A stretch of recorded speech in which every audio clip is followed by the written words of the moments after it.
Irmãos, cumprimento vocês com a paz do Senhor Jesus Cristo, amém? Amém. Gostaria que você abrisse sua Bíblia em Gênesis capítulo 41. Nós vamos estar fazendo a leitura do versículo 37 até o versículo 46. Gênesis 41, capítulo 41, do 37 ao 46. Diz assim a palavra do Senhor: O conselho foi agradável a Faraó e a todos os seus oficiais. Disse Faraó aos seus oficiais: Acharíamos porventura um homem como este, em que há o Espírito de Deus? Depois disse Faraó a José: Visto que Deus te fez saber tudo isto, ninguém há tão ajuizado e sábio como tu.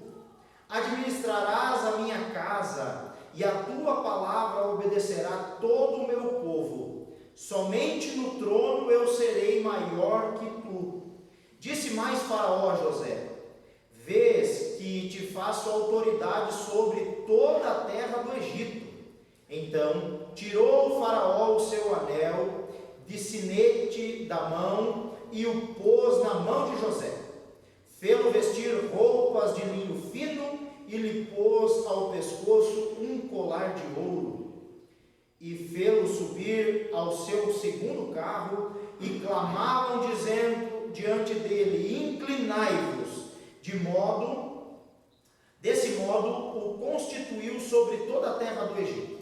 Disse ainda Faraó a José: Eu sou o Faraó, contudo sem a tua ordem ninguém levantará a mão ou o pé em toda a terra do Egito.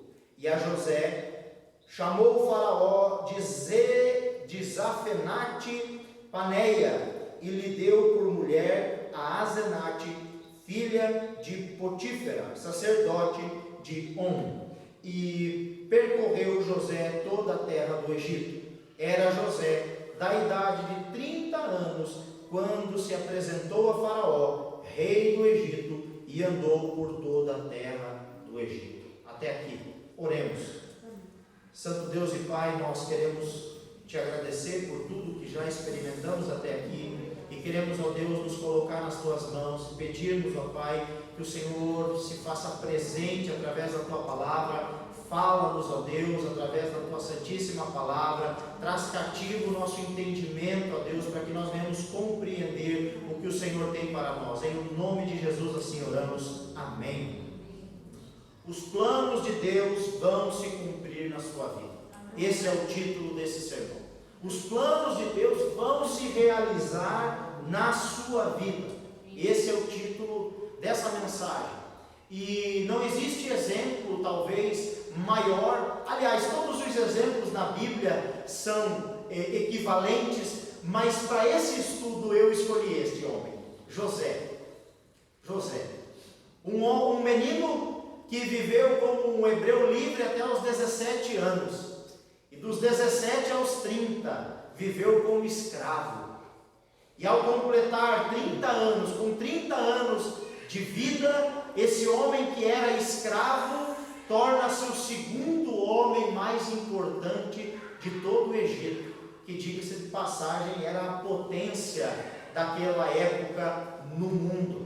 Hoje nós vamos então estudar um pouquinho sobre isso, sobre os planos de Deus e por que os planos de Deus vão se realizar na nossa vida, independentemente da situação que nós estejamos vivendo. A primeira grande verdade que nos salta aos olhos nesse estudo é que não existe nada que possa impedir os planos de Deus de se cumprir na minha e na sua vida. Parece uma frase clichê, mas é verdade. Não existe nada e nem ninguém nesse mundo, no que nós conhecemos, no visível e no invisível, no material e no espiritual, que possam impedir os planos de Deus de se cumprir na minha e na sua vida. Nada e nem ninguém. Quando nós compreendemos essa verdade, meus queridos irmãos, nós nos desatamos da necessidade de boas previsões, de bons ventos. Quando nós compreendemos a verdade que nada e nem ninguém é capaz de impedir os planos de Deus na nossa vida, nós nos desatamos de boas estatísticas. Na verdade, nós nos desvencilhamos inclusive de boas probabilidades. Agora, aqueles que não entendem essa verdade, de que nada e nem ninguém é capaz de impedir os planos de Deus, estão sempre presos a boas notícias. Se algo dá errado na sua vida, ele coloca já em xeque a presença de Deus. Se algo não sai conforme o combinado, se algo não sai conforme o planejado, a pessoa já abre mão, arrepia os cabelos, rasga as roupas, joga cinza pela cabeça, se desespera, porque não está acontecendo conforme ela assim queria. Infelizmente, muitos crentes estão assim, vivendo como ímpios, buscando horóscopos, buscando boas notícias, sinais e mais sinais de que Deus está com eles. A palavra para estes já não é mais suficiente. Deus prometendo na sua palavra já não é o bastante. Precisa ter um homem que traga uma revelação, que traga um sonho, que no seu sonho ele enxergue um anjo entregando alguma coisa. Sempre precisa de um algo a mais. E muitos crentes estão vivendo como ímpios, porque estão atados à necessidade de boas previsões, de bons ventos, de boa estatística, de boa probabilidade. Mas quando nós entendemos que nada e nem ninguém no céu, na terra ou embaixo da terra é capaz de impedir os planos de Deus de se cumprir na minha vida, nós nos desamarramos, nos desatamos, nós fazemos como o salmista, colocamos a cabeça no travesseiro e dormimos, porque sabemos que Deus está cuidando de nós. Essa é uma verdade incontestável. Nós não podemos andar como os ímpios. Eles vivem com uma visão limitada ao aqui e o agora. E porque vivem o aqui e o agora, estão suscetíveis ao aqui e o agora. A fé deles está firmada no aqui e no agora. Mas quando nós entendemos que Deus não está preso dentro do aqui e do agora, e que a sua vontade permanece para todo sempre, nós não estamos mais vulneráveis ao aqui e o agora. Pode estar dando tudo errado, mas nós confiamos que no final sairemos mais do que vencedores em Cristo Jesus. Presos a uma realidade atual, e por isso eles vivem aflitos, sem esperança, pois não compreenderam ainda que Deus não está preso a nenhuma circunstância. As pessoas estão colocando a circunstância acima de Deus. Deixa eu falar, meu irmão, Deus usa as circunstâncias da maneira que Ele quer e não ao contrário. A circunstância não usa Deus, o tempo não usa Deus, a crise não usa Deus. Deus é que usa as circunstâncias. Ele move céus e terra. Quando Ele fala, o sol para. Quando Ele fala, a terra se derrete. Quando Ele fala, os exércitos se calam, porque é Ele quem usa as circunstâncias. A rédea da nossa vida e da história está nas poderosas mãos de Deus. Quando nós entendemos isso, nós nos desvencilhamos do aqui e do agora. Nós conseguimos fazer como o salmista, olhar além da montanha. Elevo os meus olhos para os montes, de onde me virá o socorro? Estou cercado. A circunstância é de sítio, é de cerco, é de encastelamento, mas eu elevo os meus olhos e acima daquilo que eu vejo o meu Deus, eu vejo o Senhor, porque é de lá, do alto, que virá o nosso socorro. Nós devemos compreender, meus queridos irmãos, que as circunstâncias não dominam Deus, mas Deus é soberano sobre tudo e sobre todos. Veja o que o apóstolo Paulo nos diz em Romanos 8:28.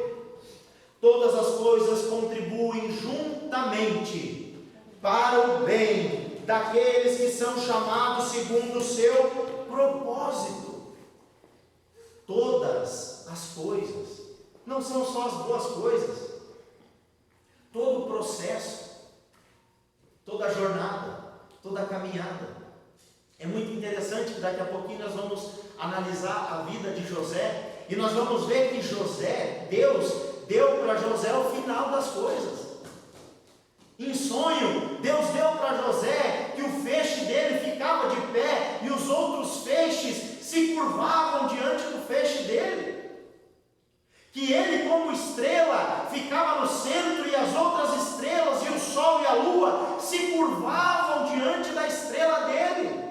Inclusive o pai dele falou: acaso eu e sua mãe vamos nos curvar diante de você? E a Bíblia vai dizer que os irmãos agarraram mais nojo dele ainda, por causa desse sonho. Está aqui em Gênesis 37. Deus não mostrou para José que ele seria vendido como escravo.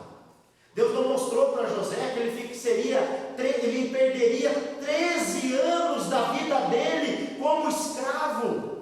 Mas Deus falou para José: no final você vai ser mais do que vencedor. E José se ateve àquilo. Ele não se importou com o restante, porque ele sabia que tudo fazia parte do plano de Deus. Todas as coisas contribuem juntamente para o bem daqueles que amam a Deus, daqueles que são chamados segundo o seu propósito. O Deus que servimos, irmãos, é ilimitado. Se a primeira verdade que nos salta aos olhos é que não existe ninguém que possa impedir Deus de cumprir na minha e na sua vida o seu propósito, a segunda verdade que nós vemos nesse texto é de que o Deus que nós servimos é ilimitado em tudo. Não existe limite para o nosso Deus. Bem sei que tudo podes e nenhum dos teus planos pode ser frustrado. Sabe quem falou isso? Jó. Jó 42, versículo 2. Jó, o homem que era o homem mais rico do Oriente, que tinha 10 filhos lindos, que era um homem poderosíssimo, que perdeu tudo, perdeu os filhos, perdeu a riqueza, ficou com uma doença terrível. Esse homem que ficou o mais próximo da morte que um ser humano pode experimentar. A Bíblia diz que se desgrudava dos seus ossos a carne, que os seus ossos ardiam de febre, que ele tinha bichos por todo o corpo, que ele se coçava com caco de telha e que ele fedia. Esse homem que foi o homem que chegou mais próximo da morte em vida, ele viveu uma reviravolta na sua vida e agora restituído, com a saúde restituída, com as finanças restituídas, com tudo restituído, esse homem, ele chega numa conclusão e diz: nada e nem ninguém pode impedir o Senhor. Eu bem sei que tudo podes e que nenhum dos teus planos pode ser frustrados. Eu não sei o que você está enfrentando, eu não sei o que você está vivendo na sua vida, mas saiba que nenhum dos planos de Deus pode ser frustrado, de maneira nenhuma. Não existe nada, irmãos, nenhum limite para o Senhor. Nenhum limite para o Senhor. Ele age em todas as áreas da nossa vida. Eu não sei no que você está precisando de um milagre na área financeira. Deus pode agir. Na área conjugal, Deus tem poder e autoridade lá. Na área espiritual, Deus tem poder e autoridade lá também. O Senhor pode todas as coisas. Ainda antes que houvesse dia, eu era. E nenhum há que possa livrar alguém das minhas mãos. Agindo eu, quem impedirá? Agindo eu, quem impedirá? É o que o profeta Isaías vai nos dizer em Isaías 43, 13. Quando Deus se levanta para agir em nosso favor, quem pode impedir? Quando Deus se levanta para transformar a nossa história, o que é o inferno para impedir? Quando Deus se move em nosso favor, nada pode impedir o agir de Deus na minha e na sua vida, na minha e na sua história. Saiba que a glória da segunda casa será maior do que a da primeira. É Deus quem está fazendo essa boa obra na nossa vida. É Ele quem nos aperfeiçoa até a vinda de Jesus Cristo. Aquele que começou a boa obra é fiel para completá-la. Glórias a Jesus Cristo. Amém. Glória a Deus. O Deus que nós servimos é ilimitado. Nós precisamos olhar então para José. Tudo isso que eu falei se cumpriu na vida de José. José tinha 17 anos, um jovem, quando teve os seus sonhos. Está lá em Gênesis 37, do 1 ao 11. Ele teve os sonhos e ninguém acreditava, os irmãos ficavam com mais raiva dele, porém a Bíblia diz que o pai dele guardava no coração. O pai guardava, Israel guardava no seu coração aquilo que José estava sonhando. Com 17 anos ele foi traído, a Bíblia também diz, por seus próprios irmãos e vendido como escravo para os ismaelitas. Note bem, em primeiro lugar, José sonhou o sonho de Deus e as dificuldades começaram a vir em seguida. Muitas vezes nós queremos viver o plano de Deus na nossa vida sem nenhum impedimento, sem nenhuma barreira, sem nenhum aperfeiçoamento. Meu irmão, você é barro nas mãos do oleiro. Até você estar no formatinho que Deus quer, Ele vai lhe amassar, Ele vai lhe quebrar, Ele vai lhe apertar, Ele vai fazer de você um vaso novo, quantas vezes forem necessárias. É Ele quem amassa o barro. A palavra do Senhor diz que com o ferro se afia. Precisamos de alguns atritos na nossa vida, para que a gente venha ficar afiado para aquilo que Deus quer para nós. Começaram então as prisões na vida desse jovem, traído e preso pelos seus irmãos e vendido como escravo para os ismaelitas. Muitos pensam assim: não, José foi vendido como escravo para o Egito. Negativo. Primeiro ele foi feito escravo pelos ismaelitas, quer dizer, pelos seus irmãos, depois vendido prisioneiro pelos seus irmãos e vendido como escravo para os ismaelitas. Gênesis 37, do 24 ao 28. Depois José foi vendido pelos ismaelitas como escravo no Egito para Potifar, e viveu então como escravo na casa de Potifar, comandante da guarda ali de Faraó. Deus era com José na casa de Potifar, meus irmãos. Se você olhar para Gênesis 39, do 1 ao 5, diz que aquele escravo, aonde colocava a mão, prosperava. Aonde José mexia, dava certo, a ponto do próprio Potifar enxergar Deus, ver Deus na vida de José, e dizer: você não pode ficar como um servo qualquer, você vai para dentro da minha casa, você vai ser o meu administrador, o meu mordomo. E a Bíblia diz que Potifar só sabia o que comia e bebia. Era José quem vendia, era José quem cuidava do plantio, era José quem cuidava da colheita, era José que administrava toda a casa daquele homem, e aquele homem só prosperava. Sabe por quê, meu querido irmão? Porque não importa aonde você esteja vivendo, se tem plano de Deus na sua vida, você vai prosperar, você vai avançar, você vai romper, independente do tempo, da época, da estação. Quando Deus está conosco, nada pode impedir o seu agir na nossa vida. José era fiel a Deus e resistiu à tentação. Ele era tão fiel a Deus que a esposa de Potifar um dia programou um adultério, e foram vários dias, a Bíblia diz, mas um dia ela tirou todo mundo de casa, fez aquela cama de gato e chamou José para dentro. Quando José chegou e viu que não tinha ninguém, ela o agarrou, ele saiu correndo, deixou parte da sua roupa, e ela então fez todo aquele estardalhaço que você conhece. Ela mentiu, diz que José tentou estuprá-lo. E então Potifar pega José e lança José no calabouço. Mas eu gostaria de ler para você que José ele foi fiel a Deus. Em Gênesis 39, versículo 9, olha a resposta de José: ele não é maior do que eu nessa casa, e nenhuma coisa me vedou, senão a ti. José falando para a mulher de Potifar: porque és sua mulher. Como, pois, cometeria eu tal maldade e pecaria contra o meu Deus? Em momento nenhum Deus abandonou José, mas em momento nenhum José abandonou a Deus. Abre um parênteses aqui. Quantas vezes, enfrentando situações difíceis, você já abandonou a Deus? Deixou de servir a Deus? Ou pelo menos pensou em deixar de servir a Deus, porque talvez lhe faltou um pouquinho de dinheiro, ou chegou uma notícia de uma doença. José estava como escravo, tinha sido lançado numa cisterna vazia pelos seus irmãos, vendido como escravo no deserto para os ismaelitas, vendido pelos ismaelitas como escravo para Potifar, e em nenhum momento José colocou aquela dificuldade como empecilho de pecar contra Deus. Em nenhum momento. O que eu quero dizer com isso? Que o que você está enfrentando, bom ou ruim da sua vida, não é empecilho para deixar de servir a Deus.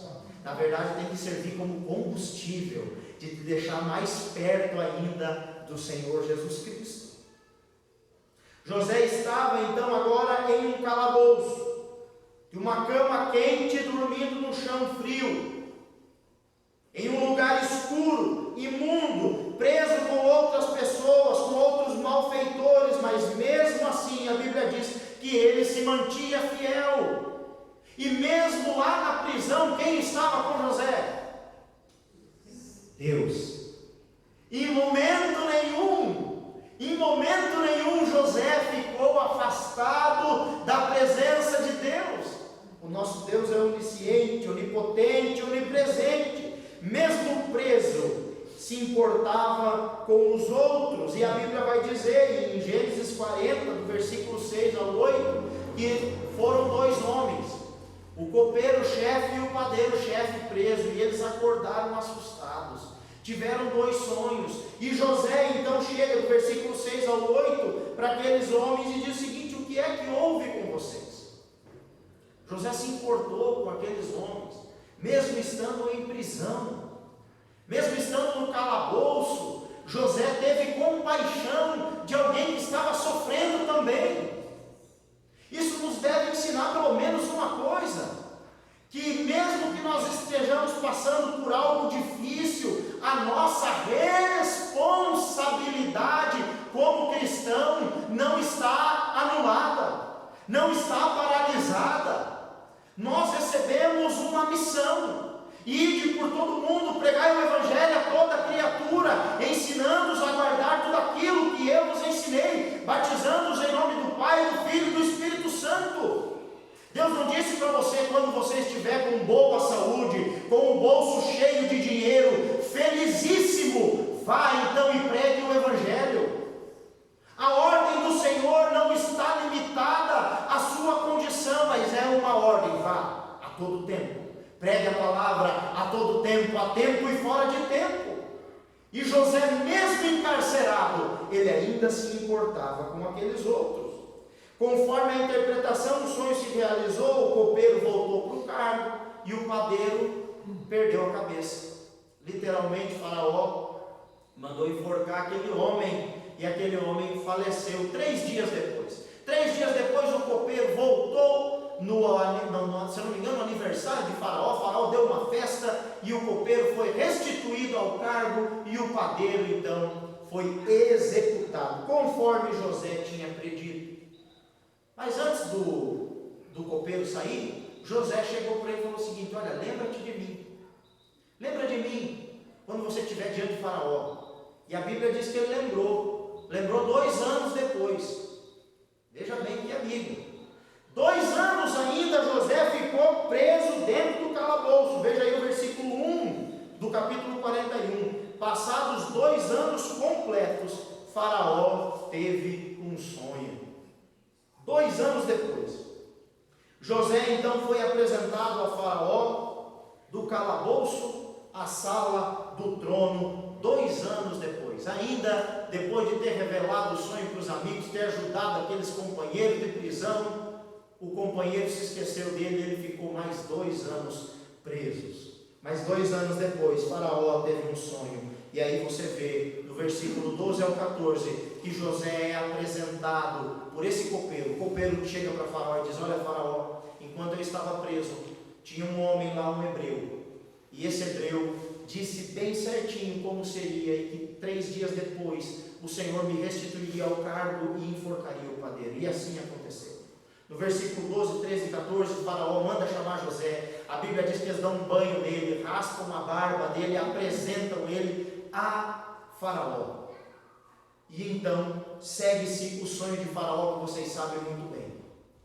7 vacas magras, 7 vacas gordas, 7 espigas de milho grande, bonita, viçosa, 7 espigas magras. E José interpreta aquele sonho e diz: as vacas e os milhos gordos são 7 anos de fartura no Egito, porém virão as vacas magras e o milho magro, e esses outros são mais 7 anos de fome. Então nós devemos plantar e colher e fazer grandes celeiros e ajuntar alimento, economizar, porque a crise vai vir.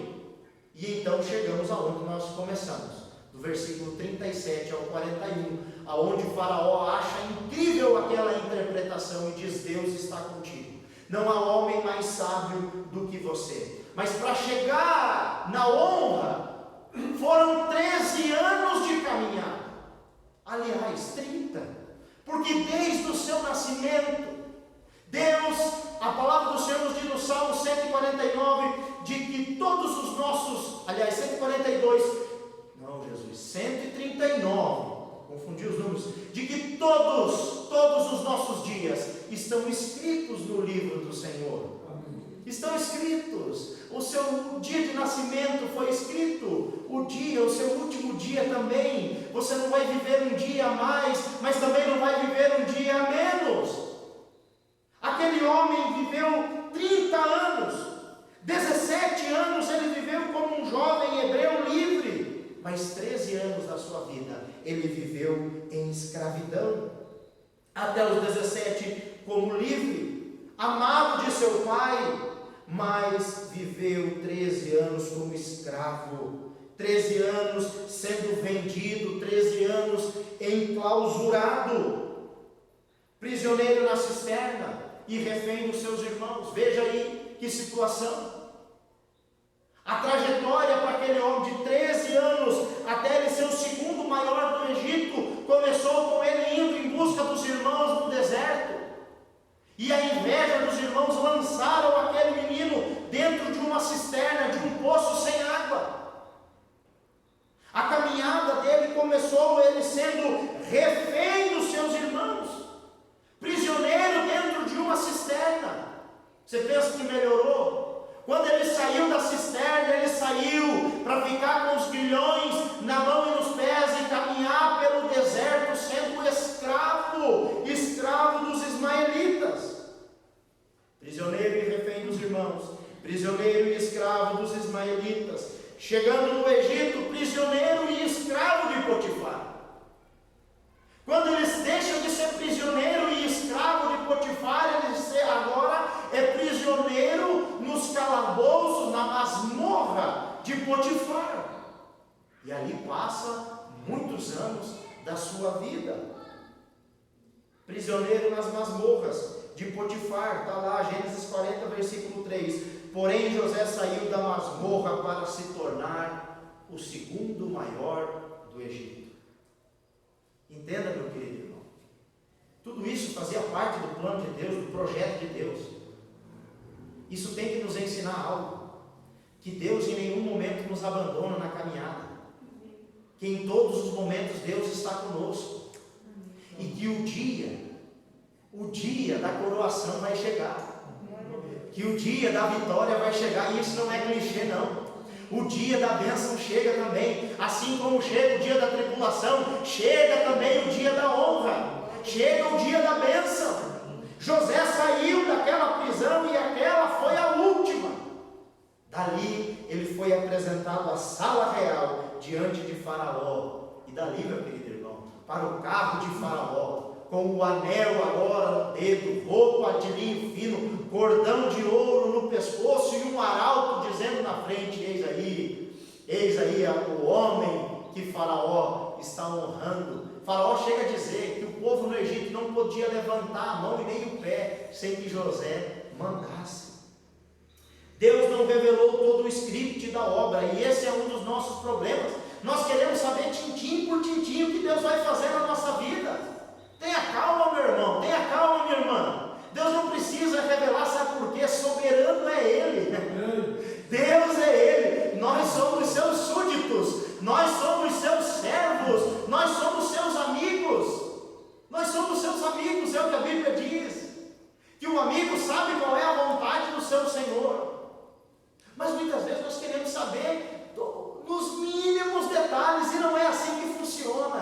Tenha fé como José teve. José sonhou. José não sabia tudo que ele ia enfrentar, mas em nenhum momento ele abriu mão do sonho que Deus tinha dado para ele, porque ele sabia que uma hora ou outra aquilo ia se cumprir.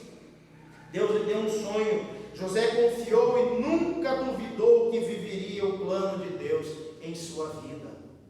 Eu quero que essa palavra aqueça o seu coração, para que você não venha desistir daquilo que Deus lhe prometeu. Deus nunca abandonou José em nenhuma etapa. Isso significa que durante todos aqueles 13 anos de escravidão faziam parte do plano de Deus. O problema é que nós pensamos assim: quando tudo está dando certo é Deus, e quando tudo está dando errado é quem? É o diabo. Meu irmão, Deus é soberano na nossa vida, na nossa história. Deus é soberano. É óbvio que nós enfrentamos situações que nós mesmos causamos, e nós somos responsáveis diante das escolhas que nós fizemos. É óbvio que existem ataques das trevas, sim, mas nem as nossas escolhas e nem o inferno todo é capaz de nos tirar fora da rota que Deus planejou para mim e para a sua vida. Nada e nem ninguém frustra os planos de Deus nas nossas vidas. Deus não abandonou José. Não julgue estar sozinho. Não julgue estar sozinho aí, porque você talvez está sofrendo. Não julgue que Deus lhe abandonou. Deus não lhe abandonou. As prisões faziam parte da caminhada de José. As prisões faziam parte da caminhada de José. Deus não nos abandona. Isso faz parte do plano de Deus. José também, meus queridos, quando viveu o melhor na vida dele, ele não foi bobo de culpar os outros, porque talvez se fosse eu ou você, nós iríamos dizer: todo esse sofrimento, 13 anos jogado fora da minha vida por causa da inveja dos meus irmãos, não é isso? José, quando esteve diante dos irmãos dele, e os irmãos dele, lá em Gênesis 45, versículo 5, os irmãos chegam todos arrependidos, todos constrangidos. José diz o seguinte: fiquem tranquilos, não foram vocês que me venderam como escravo, foi Deus quem me mandou na frente para eu poder abençoar vocês. José entendeu que não foram os irmãos, não foi a maldade dos irmãos, dos ismaelitas, dos egípcios, não, foi a mão de Deus, foi o caminho que Deus decidiu para ele. E ele entendeu isso. Irmãos, é lindo demais. É lindo demais. José teve dois filhos. E José coloca o nome de um filho dele chamado Manassés.